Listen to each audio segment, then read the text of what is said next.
आज मेरे दादा ससुर ने मेरे साथ सुहागरात मनाई। आज ही सुहानी की शादी हुई है। प्रेमनाथ का उम्र 80 साल बीत गया है। इस उम्र में प्रेमनाथ सुहानी के पिता को 5 लाख रुपए भेंट देकर सुहानी से शादी किया है। सुहानी कभी सोचा ही नहीं थी कि उसके पिता कभी उसके साथ ऐसा करेंगे। सुहानी सोच ही रही थी, एक 80 साल के बुजुर्ग से मेरे पिता कैसे शादी करवा सकते हैं। मेरा ज़िंदगी बर्बाद कर दिया। यह ज़िंदगी मुझे और नहीं चाहिए। सुहानी सोचती है, पहले तो मैं इस बूढ़े को गला दबाकर मार दूंगी, उसके बाद अपने गले में रस्सी डालकर खुदकुशी कर लूंगी।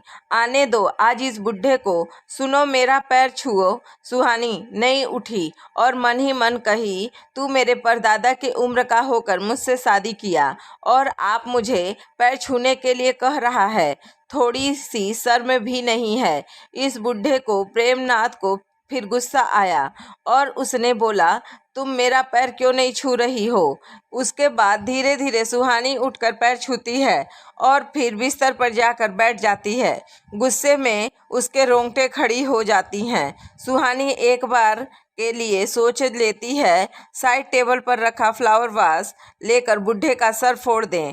तभी प्रेमनाथ कहा, क्या हुआ, क्या तुम मुझे दिल से अपना नहीं सकी। गुस्सा होकर सुहानी कही, मैं यह शादी नहीं मानती। कृपया मेरे सामने कभी मत आइए, नहीं तो मैं चीखूंगी और चिल्लाऊंगी। प्रेमनाथ कहता है, तुम चीख लो और मन चाहे जितना चिल्ला लो और मन चाहे तुम कुछ और भी कर लो, लेकिन कोई हमको कुछ नहीं कह सकता। तुम मेरा शादी की हुई बीवी हो। मैं बंद दरवाजे के अंदर कुछ भी कर सकता हूँ, कोई हमें नहीं रोक सकता। शरीर चाहे 80 साल की क्यों ना हो, मन अभी भी 20 साल का ही है। सुहानी और कुछ नहीं कह पाती। प्रेमनाथ सुहानी के पास बैठकर कहता है, मुझे तुम्हारा हाथ दिखाओ। सुना है सुहागरात में बीबी को कुछ देना पड़ता है, अपना हाथ दो। सुहानी अपना हाथ नहीं बढ़ाती है। प्रेमनाथ जैसे ही सुहानी को रिंग पहनाने जाता है, एक लड़का अंदर आता है। प्रेमनाथ कहता है, पुनीत अंदर आ जा, आज हम दोनों मिलकर सुहागरात मनाएंगे। मैं तुझे छोड़कर ही यह रिंग पहनाने जा रहा था, आजा एक साथ पहनाएंगे। यह कहकर प्रेमनाथ जोर से हंस उठा। अब सुहानी ने अपना मुंह उठाई। पुनीत नाम के इस लड़के को सुहानी काफी दिनों से पहचानती है। वह जब स्कूल जाती थी तब पुनीत खड़ा रहता था। सुहानी ने कहा, यह आप यहाँ?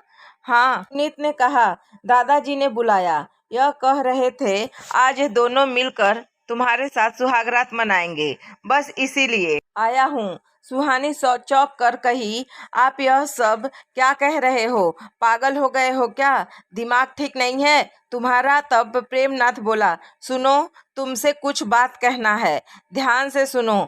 मेरा कोई नहीं है। बचपन से पुनीत मुझे दादाजी कहता है।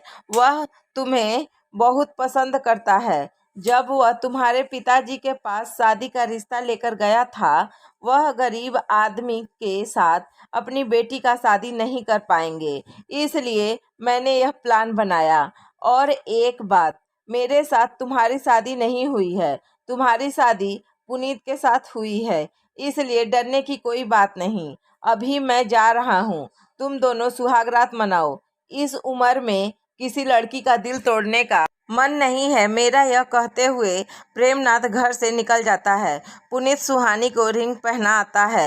दरअसल जब हम सोचते हैं कि सब कुछ खत्म हो गया, तभी सब कुछ खत्म नहीं होता। भरोसा रखना जरूरी है। भगवान जो करता है अच्छे के लिए ही करता है। दोस्तों, आपको यह कहानी कैसी लगी प्लीज़ कमेंट करके ज़रूर बताएं। अगर अच्छी लगी है तो वीडियो को लाइक और चैनल को सब्सक्राइब कर लें। Thank you.